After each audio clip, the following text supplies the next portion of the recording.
Dios les bendiga, hermanos, bendiciones, saludos a todos, bienvenidos a la exposición de la palabra de Dios que tiene para nosotros en este día.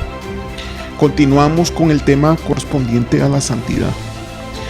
Las claves, en este caso hoy, es lo que vamos a exponer, las claves para vivir una vida de santidad.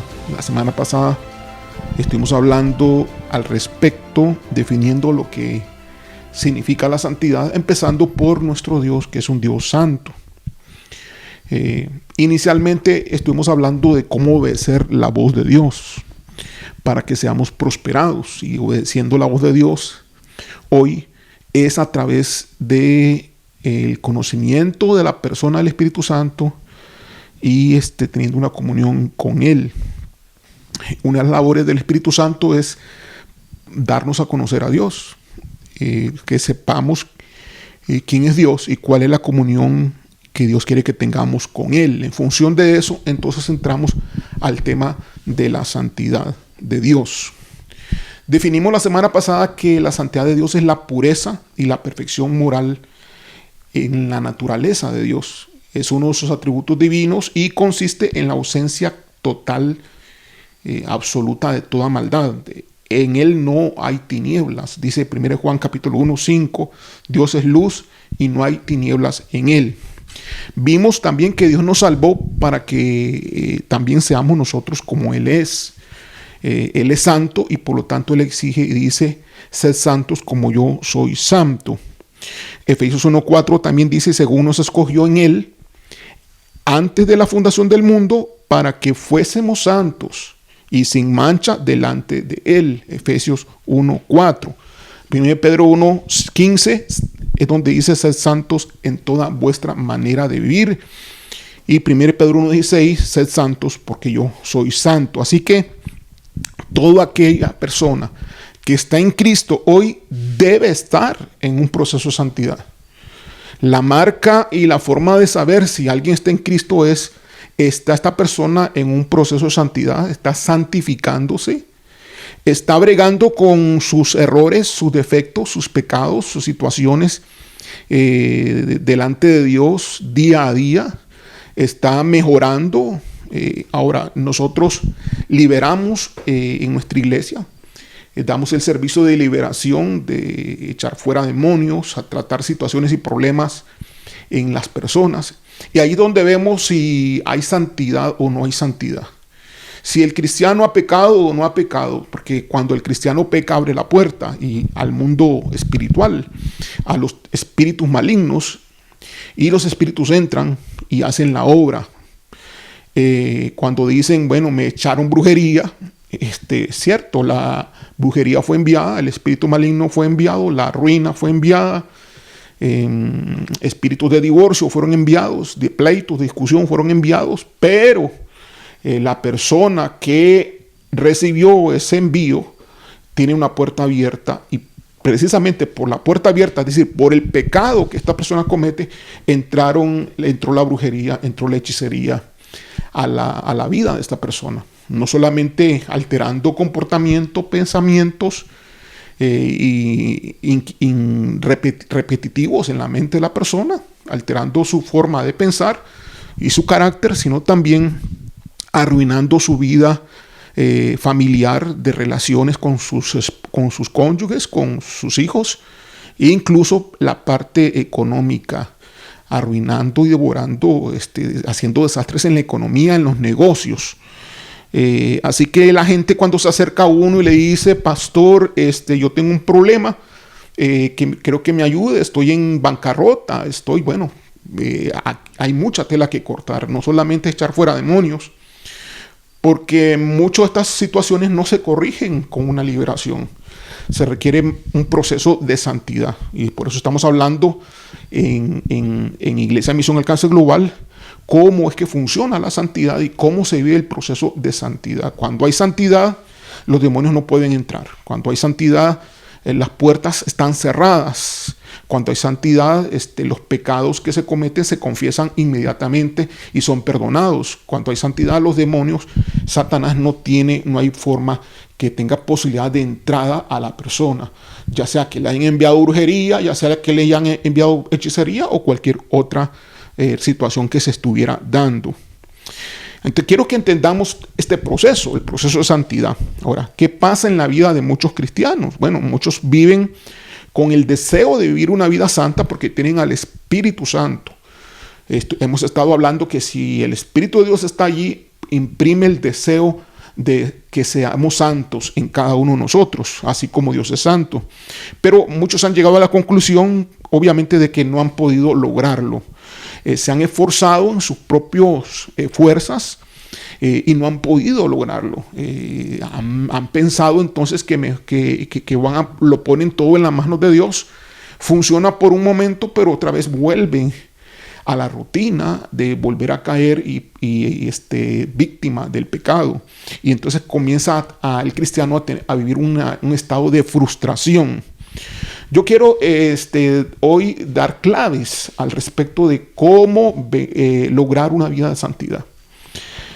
Empecemos definiendo un poco, hablando sobre la obra de Jesucristo. Romanos capítulo 6, versículo del 6 al 7, dice: sabiendo esto, que nuestro viejo hombre fue crucificado juntamente con él, para que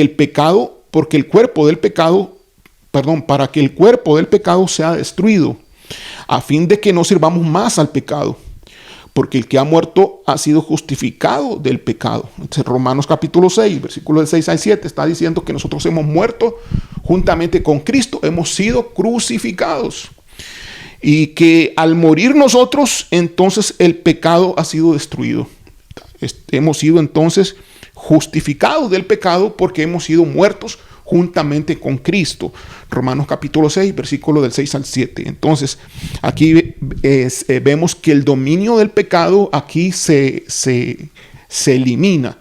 El pecado hasta hace poco en la vida de un cristiano o en la vida de alguien que no es cristiano, el pecado reinaba tenía dominio de reino, la persona estaba esclava del pecado. Pero cuando vino a Cristo, en forma legal, a través de la fe, murió esta persona al recibir a Cristo en su corazón, se unió en Cristo en la muerte y se unió a Cristo en su resurrección. Al unirse a Cristo en su muerte, muere espiritualmente, por así decirlo, de una forma espiritual, muere en la cruz.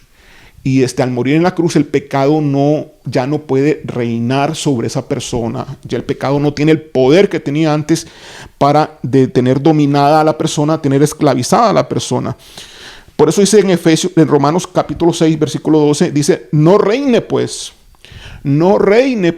el pecado en vuestro cuerpo mortal, de modo que lo obedezcáis en sus concupiscencias, es decir, en su carnalidad, en el deseo de pecar del cuerpo. O sea, ya no va a reinar pues el pecado porque no tiene poder. Ya el pecado no tiene poder, ya el pecado no tiene dominio, todos aquellos que hemos venido a Cristo. Romanos capítulo 6, versículo del 1 al 2, dice: ¿qué pues diremos? ¿Perseveraremos en el pecado para que la gracia abunde? En ninguna manera, porque los que hemos muerto al pecado, ¿cómo viviremos aún en él? Entonces, ahora estamos llamados a vivir una vida donde no vamos a vivir en el pecado. Pero siempre el dominio ha sido quitado del pecado, pero el pecado no ha sido totalmente eliminado, por así decirlo, en la vida práctica del cristiano. Muertos al pecado. Romanos capítulo 6, del 10 al 11 dice: porque en cuanto murió al pecado, Jesús, porque en cuanto murió al pecado, murió una vez por todas. Mas en cuanto vive para Dios, hablando de Jesucristo. Así también vosotros, considerados muertos al pecado, pero vivos para Dios en Cristo Jesús, Señor nuestro. Entonces aquí dice que nos consideremos muertos al pecado.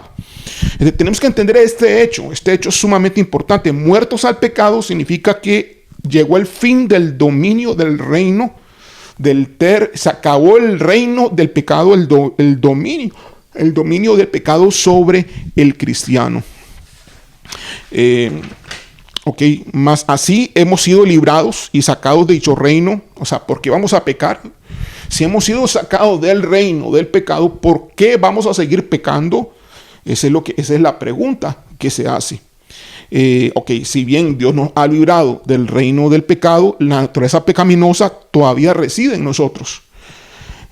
Aun cuando el dominio, el imperio del pecado hayan sido quebrantados, el pecado que mora en el creyente sigue ejercitando un poder fuerte, tremendo, y obra constantemente para inclinar a la persona hacia el mal. Esto da como resultado entonces una lucha de reino, porque el pecado quiere retomar su posición. El pecado quiere volver a reinar, el pecado quiere volver a tener dominio. Entonces hay una lucha a nivel de dominio, a nivel de reino. El reino del pecado el reino de la carne contra el reino del espíritu. Eso según dice Gálatas capítulo 5, versículo 17, que dice así: porque el deseo de la carne es contra el espíritu, y del espíritu es contra la carne. Y estos se oponen entre sí para que no hagáis lo que quisierais. O sea, se creó un hábito. Una vez que hemos sido librados del reino del pecado, siempre pues no hemos sido librados del hábito de haber pecado. O sea, ese hábito de pecar ahora tiene que ser vencido. Dios resuelve el problema del dominio del pecado, pero queda el hábito en la carne hacia el pecado. Ya no somos esclavos más, somos libres del dominio del pecado, pero nos queda por vencer en la vida diaria la inclinación de la carne, la concupiscencia, los deseos de la carne que aún están allí. Ahora, el pecado todavía también está ahí. Todavía el pecado está muerto, pero lo puedes levantar, lo puedes fortalecer si vives según la carne, si te apartas del Espíritu de Dios. De la condición del ser humano, ¿cuál es? La condición del Hijo de Dios también, porque estoy hablando también del ser humano. Bueno, entender primeramente de que el asiento del pecado, o sea, el pecado mora en el corazón del ser humano. Es el lugar donde el pecado mora, donde tiene la raíz. El pecado tiene la raíz en el corazón del ser humano. Marcos capítulo 7, versículo 21 al 23 dice: porque de dentro del corazón de los hombres salen los malos pensamientos, los adulterios, las fornicaciones, los homicidios, los hurtos, las avaricias, las maldades, el engaño, la lascivia, la envidia, la maledicencia, la soberbia, la insensatez. Todas estas maldades de dentro salen y contaminan al hombre. Entonces, todo lo que es el pecado o el pecar o inclinación a pecar viene del corazón. Jeremías capítulo 17, versículo 9 dice: engañoso es el corazón más que todas las cosas, y perverso, ¿quién lo conocerá? Bueno, solo hay una persona que lo conoce, que es el Padre, el Hijo y el Espíritu Santo. Pero ni uno mismo conoce el corazón de uno. El corazón es engañoso, dice acá, y perverso más que todas las cosas. Cuando habla de un corazón engañoso, es que este corazón va a explicar, va a excusar y va a justificar la acción pecaminosa. Cuando habla de un corazón engañoso, significa que va a engañar a la razón, va a engañar a la mente, y vamos a creer que nosotros estamos bien, cuando realmente el corazón, ahí está el pecado en el corazón, y nosotros estamos cedidos y propensos a ser engañados. Es decir, alguien te va a decir: mira, tú necesitas liberación. Y va a decir: no, yo no necesito liberación, yo estoy bien, yo no estoy pecando, yo no tengo puertas abiertas. Así se le ha dicho a algunas y otras personas de nuestra iglesia: mira, tú tienes puertas abiertas. No, yo no tengo puertas abiertas, pero sí tiene puertas abiertas, porque en el momento que ceden a la liberación, en el momento de la liberación aparecen los demonios diciendo cuándo fue que entraron, por qué puerta se abrió, cuáles fueron los pecados que se cometieron. Ningún demonio entra en una persona sin puertas abiertas. Todos entran por una puerta que se abre. Y la puerta que se abre es la responsabilidad de la persona que está siendo ministrada, el abrir esa puerta. Es la responsabilidad del cristiano el consagrarse, es el santificarse para que no reine el pecado en su cuerpo mortal, porque ya no tiene poder, ya no tiene dominio. Pero entonces, ¿por qué el cristiano aún falla? ¿Por qué todavía el cristiano falla? Bueno, tenemos que ver eso. Tenemos que pedirle a Dios que examine nuestro corazón todos los días en busca de pecados que nosotros mismos no podemos ver o que nosotros mismos no queremos ver. Como dijo David, ¿verdad? En el Salmo capítulo 139, del 23 al 24, examíname, oh Dios, y conoce mi corazón.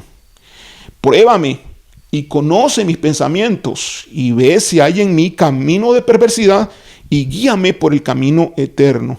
Este autoexamen diario que se debe hacer, se hace a través del conocimiento de la palabra de Dios. Hebreos 4:12 dice que la palabra es viva, eficaz y más cortante que una espada de todo filo y discierne los pensamientos y las intenciones del corazón. Eso dice Hebreos capítulo 4, versículo 12. Entonces la palabra es el instrumento, es el medio por el cual, con la ayuda del Espíritu Santo y nuestra colaboración, es posible que haga el examen, el autoexamen, y nosotros podamos salir de la... esperemos, ¿no? Que no seamos engañados, que sea más la tendencia hacia el espíritu que hacia la carne, para no caer en el engaño del corazón y creer que estamos bien cuando no es así. El pecado que mora en nosotros opera principalmente a través de los deseos, y esos deseos pecaminosos nos hacen ser tentados. Así que el corazón va a tender a engañar a la razón, al entendimiento. Si en el entendimiento o en la razón no hay palabra de Dios, entonces se le va a hacer mucho difícil, se le va a hacer mucho más fácil, si no hay palabra de Dios, concretar el engaño al pecado o al corazón, porque es engañoso el corazón. El corazón está tendiendo hacia el pecado, y entonces va a tratar de engañar. ¿Cómo evitar eso? Bueno, a través del conocimiento de la palabra de Dios, siendo sinceros, siendo autocríticos, siendo humildes, tratando de reconocer qué errores se han cometido y leyendo la palabra, estudiando la palabra, asimilando palabra. Mientras más palabra asimiles, más conciencia vas a tener de qué pecado has cometido. Hay personas que tratan de ser humildes, tratan muchas cosas, pero no lo logran porque son muy inexpertos en el conocimiento de la palabra de Dios. Requieres estudiar la palabra, requieres estudiar la Biblia, requiere leerlas, requiere meditar la palabra. Salomón lo advirtió, ¿verdad? En cuanto al corazón, Proverbios capítulo 4, versículo 23, sobre toda cosa guardada, guarda tu corazón, porque de él mana la vida. Porque de él mana la vida. Entonces estamos en una batalla. La situación es que estamos en una batalla. Hemos pasado de reino, somos libres del dominio del pecado, ya no somos esclavos del pecado. Nos toca entonces que resistir al pecado a fin de que no reine en nuestro cuerpo mortal. Entonces ya el pecado en cuanto a su dominio, en cuanto a su poder, ya fue eliminado en la cruz. Con Jesucristo, al haber nosotros recibido a Cristo, unirnos con Él en su muerte y correspondientemente también en su resurrección. Pero el pecado muere en la cruz, el dominio de ese pecado. Ahora nos toca entonces resistir y luchar y hacer que no reine. Entonces, y para que no reine hay una guerra, hay una lucha. Hemos visto que hasta ahora que el pecado trata de engañar a la mente y a la razón, pero que Dios nos ha pasado del dominio, nos ha pasado del dominio del pecado, nos ha pasado el Señor al dominio del Hijo de su Hijo Jesucristo. Ahora estamos en Jesucristo. En Romanos capítulo 6, versículo 11 dice: así también vosotros, considerados muertos al pecado, pero vivos para Dios en Cristo Jesús, Señor nuestro. Entonces, ¿estamos muertos al pecado? Sí. Estamos muertos al pecado, pero estamos vivos para Dios. Ahora podemos nosotros vencer el pecado, porque estamos vivos para Dios. Tenemos que tener clara la palabra de Dios. Romanos capítulo 6, versículo 11. Debería de aprenderse usted ese versículo. Así también vosotros, considerados muertos al pecado, pero vivos para Dios en Cristo Jesús, Señor nuestro. Efesios capítulo 3, versículo 16 dice: para que os dé conforme a las riquezas de su gloria el ser fortalecidos con poder en el hombre interior por su espíritu. Entonces tenemos ahora también al Espíritu para que nos fortalezca nuestro hombre interior, de tal manera que cuando se dé la guerra entre el pecado y entre la carne, el pecado y el Espíritu, estemos fuertes. Entonces, ¿qué es lo que entonces tenemos que hacer? ¿Cuál es la clave entonces para llevar una vida de santidad? Bueno, primeramente tenemos que entonces vivir una vida, una lucha donde somos vencedores y el pecado está siendo vencido constantemente. Está siendo apagado, el ya no tiene injerencia. ¿Cómo se logra eso? ¿Cómo es posible en la vida práctica lograr eso? Bueno, a través de 2 pasos o 2 puntos a realizar. Requiere nuestra colaboración. La santidad no es un proceso de Dios únicamente. La santidad es un proceso colaborativo. Somos nosotros responsables en gran parte de que esa santidad sea una realidad. Entonces hay cosas que tenemos que hacer. La primera cosa que tenemos que hacer es formar el hábito de tener continuamente presente el hecho de que estamos muertos al pecado y vivos para Dios. Eso tiene que estar en nuestra mente y en nuestro corazón. Este conocimiento. Estamos muertos al pecado. Sabemos que en la cruz fue eso. Y vivos para Dios, pues, en la resurrección. Cuando el Señor fue levantado y se levantó a los cielos y se sentó a la diestra del Padre. Porque juntamente con Cristo estamos ahora sentados también nosotros. Entonces, tenemos que tener claridad en nuestra mente constantemente. Tener ese hábito de pensar de que estamos muertos al pecado, pero vivos para Dios, constantemente. Segunda clave, no es suficiente la primera. La segunda es entender que el Espíritu Santo está morando dentro de nosotros para fortalecernos con el fin de procurar que vivamos una vida de santidad. El Espíritu Santo está morando en nosotros para fortalecernos para que vivamos una vida de santidad. Es decir, que andemos ahora por el Espíritu. Gálatas 5:16. Y de esa manera no vamos a satisfacer los deseos de la carne. Andemos ahora por el Espíritu y no vamos a satisfacer entonces los deseos de la carne. ¿Qué es andar por el Espíritu? Andar en comunión con el Espíritu Santo, andar en relación con Dios, andar en comunión con Él. Eso es andar en el Espíritu Santo. Es posible que tal vez no veamos el pecado en nuestra vida. Muy probable, es muy común eso en la vida de los cristianos. Cantidad de veces nos hemos topado, yo como pastor, en mi vida pastoral, de gente que dice: no, yo estoy bien, no, yo no tengo nada, pero su vida está contaminada de hábitos pecaminosos, su vida está con puertas abiertas, los demonios siguen entrando, el cristiano se esfuerza. Bueno, ¿qué es lo que está pasando acá? Hay una falta de consagración, entonces, hay una falta de relación, primeramente con no tener el hábito de entender de que están muertos al pecado, juntamente con Cristo, pero que ahora están vivos para Dios. Y segundo, el no tener una relación, una comunión, de andar en el Espíritu, de andar en relación con Dios, de andar fortalecidos a través del Espíritu Santo. Así que es probable que exista un espíritu de criticar que domina a la gente, ¿no? Hay gente que no está dominada por el pecado y son cristianos. La costumbre de murmurar, tendencia de juzgar a otros. Y nos podemos volver como la gente de la Odisea, a quienes el Señor les tuvo que decir: tú dices que yo soy rico y me he enriquecido y de ninguna cosa tengo necesidad, y no sabes que tú eres un desventurado, miserable, pobre, ciego y desnudo.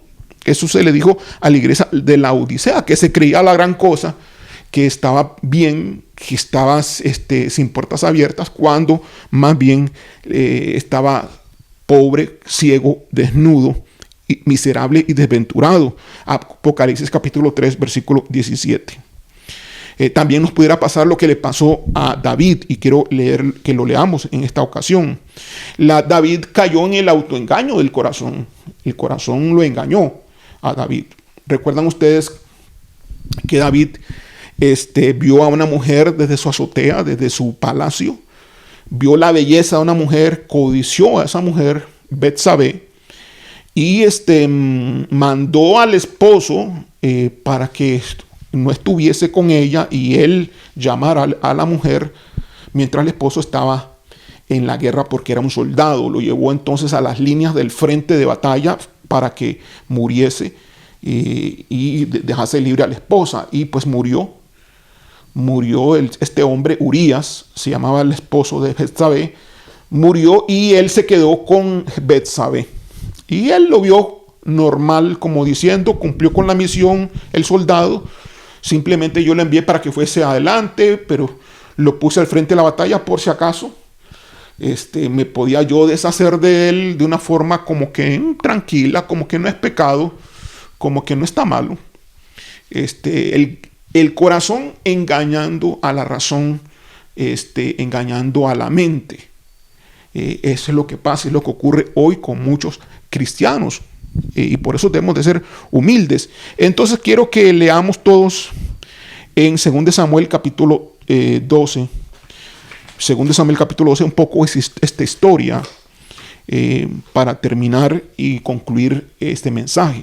2 Samuel capítulo 12. Y dice así, versículo 1. Jehová envió a Natán un profeta. Jehová envió a Natán a David. Y viniendo a él, o sea, Natán a David, había 2 hombres en una ciudad, y viniendo a él le dijo, y le contó una historia. Había 2 hombres en una ciudad, el uno rico y el otro pobre.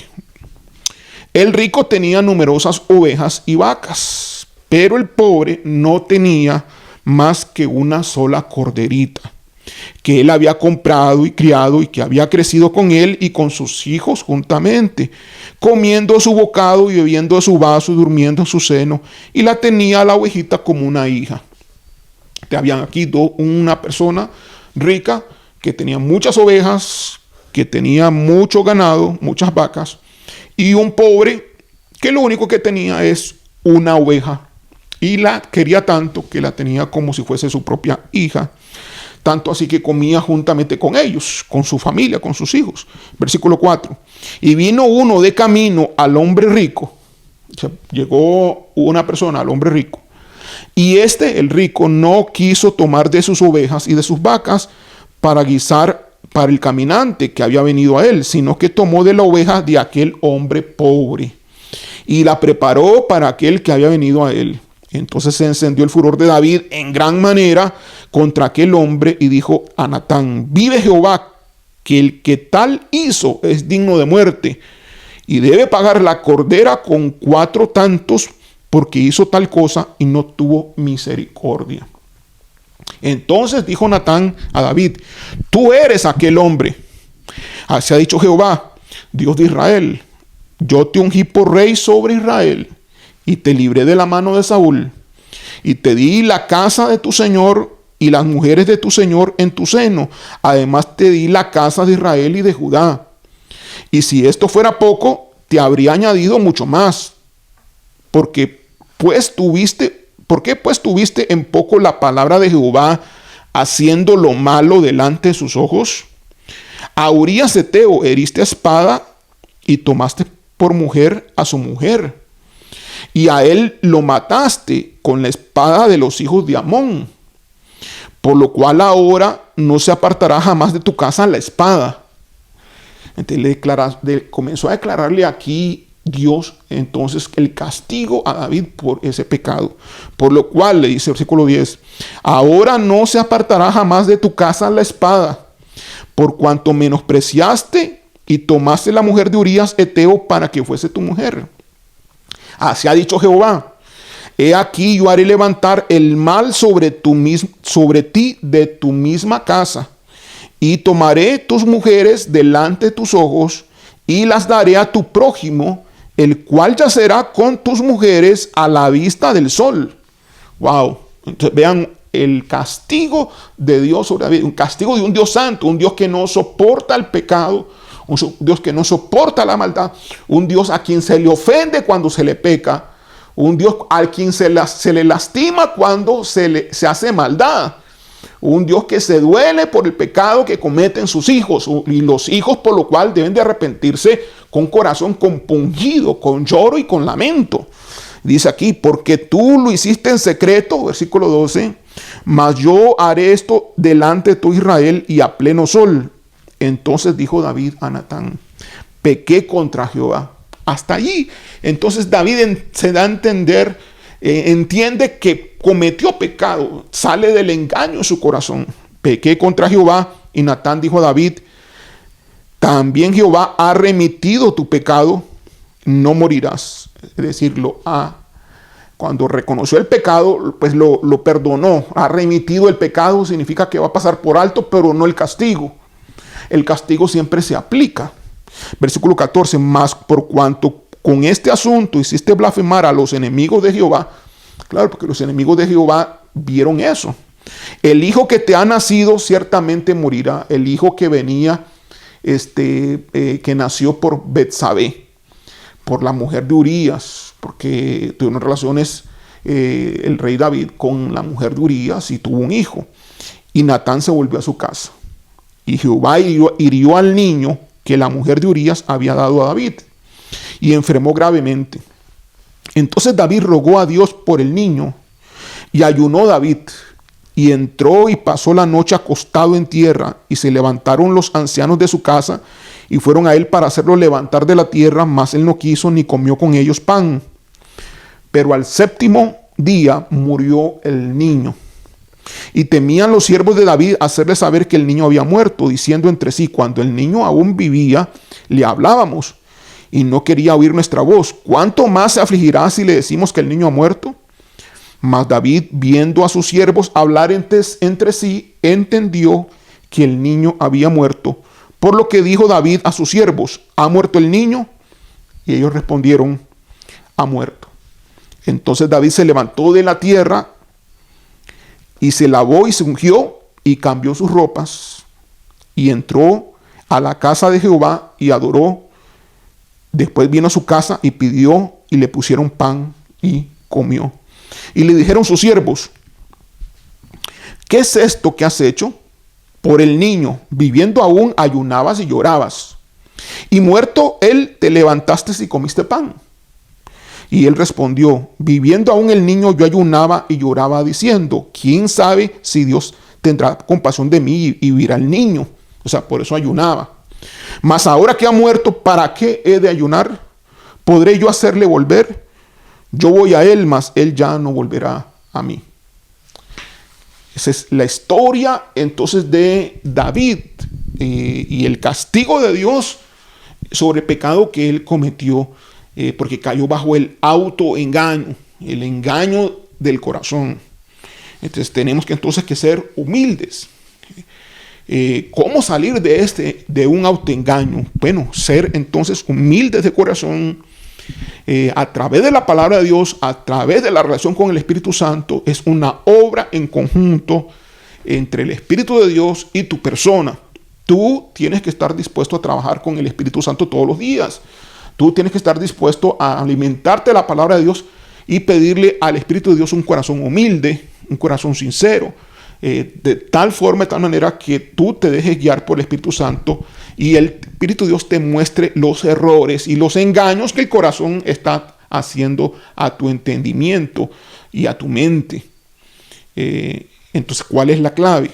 Entonces, para vivir una vida de santidad, básicamente son dos las que hemos mencionado. Uno, tener el hábito de tener continuamente presente de que estamos muertos al pecado, pero vivos para Dios.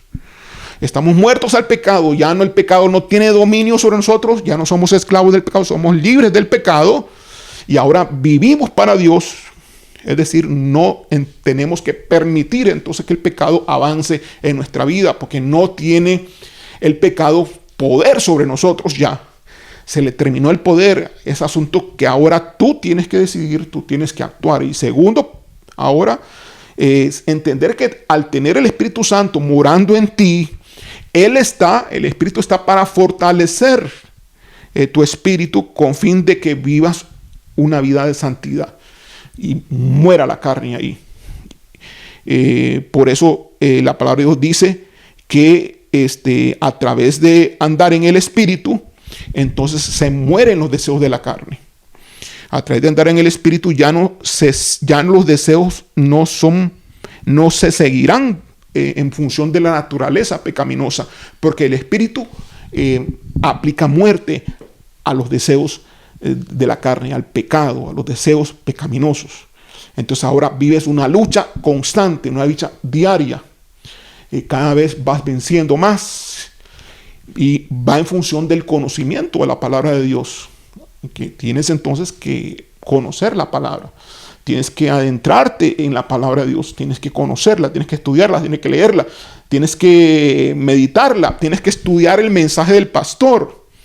Que entre a tu corazón, a tu mente, a tu espíritu, entonces para que se haga una realidad en ti y tú logres hacer estos pasos y vayas venciendo constantemente. ¿Es posible vivir una vida de santidad? Claro que sí. Es el llamado de Dios para todo hijo. Claro que sí es posible. Dios te ha llamado a ser vencedor, a vencer la carne, y tú lo puedes lograr. Sí es posible. Sal de ya la tristeza. Ya no eres víctima más del pecado. Ya el pecado se acabó su reino. Y ahora estás llamado a vivir para Dios. Dios te ha dado una nueva vida. Estás bajo el reino de Jesucristo. Ahora vives por el Espíritu. Ahora en una relación que hace morir los deseos de la carne. Aviva tu relación con Dios. Levántate ahí. Si estás dormido, despiértate ahora y retoma ahora la relación con Dios a través de una comunión con el Espíritu Santo. Vamos a orar. Gracias, Padre, gracias, Señor. Bendice tu palabra y que llegue a los corazones de aquellos que nos han escuchado en este día, Señor. Tócalos y transfórmalos, Señor, y que la reciban y muévelos, Señor, a llevar una vida de santidad, Señor, que te agrade y que te honre, Señor. Que se cierren las puertas al pecado porque ya no hay poder sobre tus hijos, Señor. Tú has vencido en la cruz, le has dado la victoria a tus hijos. Ahora tus hijos tienen que aplicar esa victoria en sus vidas, diciéndole no al pecado y sí a la relación con el Espíritu Santo. En el nombre de Jesús, te damos a ti toda gloria y todo honor. Amén. Dios me lo bendiga.